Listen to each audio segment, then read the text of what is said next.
అరే నేను రేవంత్ రెడ్డిని అడుగుతున్నా, అసెంబ్లీకి రాగాదు, నీకు దమ్ముంటే రేవంత్ రెడ్డి నువ్వు లగచర్లకు రా, నీ సంగతి ఎందుకు కొడంగల్ చెప్తారు. నువ్వు దమ్ముంటే నువ్వు రా లగచర్లకు, సెక్యూరిటీ లేకుండా రారాబోయే నేను కూడా చూస్తా.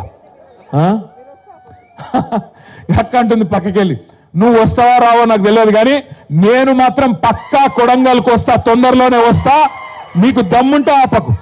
మళ్ళీ ఇట్లనే పోలీసులను అడ్డం పెట్టుకొని 4 అడిదిక్కుల పోలీసులు ఇడిదిక్కుల పోలీసు వాళ్ళు సంవత్సరంలో ఏం చేసిండ్రా అయ్యా అంటే, నేను లగచర్ల గిరిజనుల కోసం మహబాద్ పోయి మీటింగ్ పెడతా అంటే ఆడ పర్మిషన్ ఇయ్యాడు, మళ్ళా కోర్టుకోవాలి. రైతుల కోసం ధర్నా చేసుకుంటాం నల్లగొండలా అంటే దానికి పర్మిషన్ ఇయ్యాడు, మళ్ళా కోర్టుకోవాలి. ఆఖరికి దాస్యనాయక్ తాండకు వచ్చి అంబేద్కర్ విగ్రహం ఆవిష్కరణ చేసుకుంటామంటే దీనికి కూడా ఇయ్యలే. ఆఖరికి నిన్న మా మహేష్ అన్న పోయి ఆ డిఎస్పీ గారిని అడిగి, అయ్యా డిఎస్పీ గారు నీకు ఏందా బాధ అంటే, వాళ్ళకు అనుమానం అట పోలీసులకు, ఏమని ఈడికెళ్ళి దాసనాయక్ తాండకెళ్ళి దగ్గరుంటది కొడంగల్, ఆయనతో దబ్బుకున్న వీళ్ళందరూ అటుపోతారేమో అని. గట్లెందుకు పోతాం నాకు అర్థం కాదు. బేజాప్తా పోతామా? బాజాప్తా పోతాం, ఖచ్చితంగా కొడంగల్ పోతాం. నీ సంగతి ఏందో చూస్తాం.